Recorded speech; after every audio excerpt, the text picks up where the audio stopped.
Bismillahirrohmanirrohim. Belakangan ini saya selalu excited kalau produk-produk TWS yang sebelumnya bikin saya puas keluar versi penerusnya. Iya, termasuk CMF Buds Pro 2 by Nothing ini. Flashback sedikit, CMF Buds Pro sebelumnya bikin saya betah banget karena punya clarity dan detail menawan dengan karakter yang balance. Sementara CMF Buds yang biasa lebih ngebas dan sudah punya fitur multi-point. Nah, Buds Pro 2 ini seperti mengkombinasikan kelebihan-kelebihan dari produk sebelumnya, bahkan dengan mengambil desain case-nya CMF Buds secara plek-ketiplek. Ya kalau buds-nya sih rasanya memang masih mirip ya semua, segaris desainnya untuk penampakannya. Kalau gitu, apa bedanya? Yang pertama, dia punya smart dial di charging case-nya yang sekarang bukan hanya pemanis visual saja, tapi sudah ada fungsinya yang bisa diatur dulu di aplikasi Nothing X. Iya, entah itu untuk mengatur volume dengan cara diputar atau kontrol playback, mode ANC, hingga low lag mode-nya dengan ditekan 1-3 kali atau ditekan dan tahan. Dan kedua, yang ini sudah punya dukungan kodek high-res wireless audio alias LDAC. Kodek ini biasanya didukung oleh smartphone Android untuk deliver suara yang lebih kaya dengan bandwidth untuk transmisi yang lebih lebar. Anyway, saya beli yang warna biru karena warna ini tidak ada di seri sebelumnya. Harga resmi produk ini di Rp1.099.000 dan saya tebus dengan promo marketplace di angka 960 ribuan. Lalu, apakah segitu worth it? Mungkin kuncinya ada pada seberapa senang kamu dengan branding dan style yang dibawa Nothing di sub-brand mereka yaitu CMF ini. Iya, style CMF yang pop dan colorful memang beda dari Nothing yang kesannya premium dan futuristik. Kalau dari awal kamu nggak sreg, maka sebaiknya skip dulu saja dan mungkin berpaling ke Soundcore Liberty 4NC atau Earphone Free Pro 3 yang sekarang harganya makin terjangkau bahkan di bawah CMF Buds Pro 2 ini. Tapi kalau malah makin ngebat sama desainnya maupun fitur dari case-nya ini, maka saya rasa kamu perlu tahu dulu fitur dan speknya yang seperti ini. Iya, dia memang masih pakai Bluetooth versi 5.3, namun kodeknya sudah SBC, AAC, dan LDAC lengkap ya, dan punya dual driver, yaitu 11mm bus driver dan 6mm tweeter. Kemudian sudah punya IP55 untuk dust and waterproof rating, dan punya tuning dari Direct Opteo. Fitur multipoint alias dual device connection juga ada, dan punya Google Fastpair maupun Microsoft Swiftpair.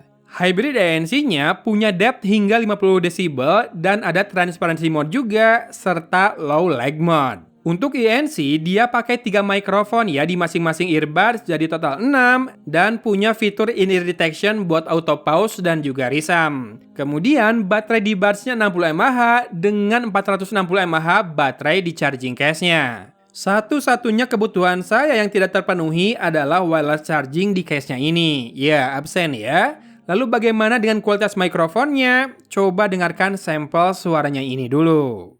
Ya, ini dia contoh perekaman audio dengan mikrofonnya CMF Buds Pro 2. Kalau diganggu dengan noise dari kiri kanan ya. Ada noise angin dari kiri, noise ambience dari kanan. Saya simulasikan.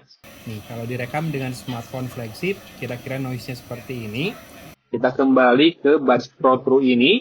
Buds Pro 2. Lalu saya berhenti bicara dulu. Oke, gimana? Barusan noise-nya turun banget, hilang, atau masih kedengeran tipis-tipis? Boleh komen ya. Saya mau matikan dulu kipasnya dan juga videonya. Sekarang sudah senyap di sini. Silahkan disimak audionya. Segini bagus nggak? Jernih nggak? Detail nggak? Kepake nggak buat komunikasi?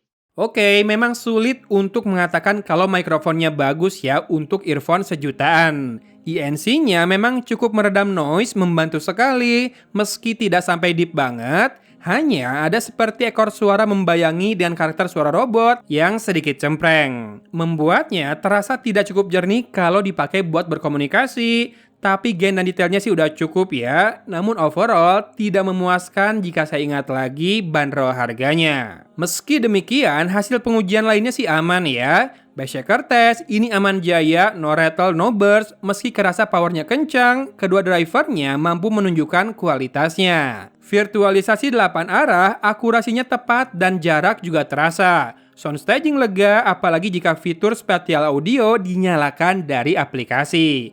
Plus, detailnya juga kaya dengan separasi instrumen yang sangat jelas. Dan ya, aman kok, suaranya juga nggak telat saat dipakai streaming video. Ketika dipakai main PUBG Mobile, di Galaxy A16 5G dengan kodek AAC, suara-suara sudah hampir tanpa jeda dan tersisa 3 ekor langkah saat saya berhenti berlari. Kemudian, saya nyalakan low lag mode-nya ini dan semua gerakan sudah lebih sinkron, serta ekor langkah tersisa hingga 2 langkah saja. Nah, sedikit catatan, kodek LDAC ini tidak aktif secara default ya. Bisa dinyalakan dari aplikasi, namun membuat fitur Direct Opteo-nya jadi mati. Kabar baiknya, fitur multi-point alias dual connection-nya tetap menyala meski LDAC ini saya aktifkan.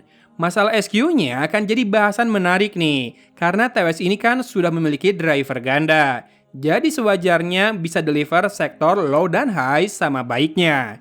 Apakah benar begitu? Menurut saya, untuk bassnya itu punch-nya menonjol, membuat saya suka, apalagi kontrolnya bagus ya. Jadi sektor ini ke drive dengan baik, tidak bikin telinga terlalu penuh, jadi tidak dipaksa didorong gitu ya. Betul, karena tidak usah didorong pun, ini rasanya udah nendang banget, empuk parah, bulat terjaga dengan efek boom yang bisa dijaga tetap dalam lingkaran. Dan vokal terjaga kebeningannya, kealamiannya, seperti mata air yang tak tersentuh manusia. Iya, ini adalah analogi yang cocok menurut saya ya untuk vokalnya. Jadi pitch-nya perfect, tone-nya juga balance, dan tidak terkontaminasi oleh gaung dari bass yang sering hadir di TWS Kerehore. Lalu untuk treble, hadirnya Twitter di TWS ini bikin sektor high bisa deliver performa yang memuaskan atau mengesankan ya. Sparkling yang hadir sedikit belum bisa melepaskan diri dari sektor bassnya, jadi cukup clear tapi tidak ekstra. Tapi ceringnya sih kerasa banget alias brightness-nya memukau. FYI, itu adalah penilaian saya saat menggunakan equalizer yang pop ya. Setelahnya, saya matikan LDAC-nya agar bisa pakai tuning Direct Opteo,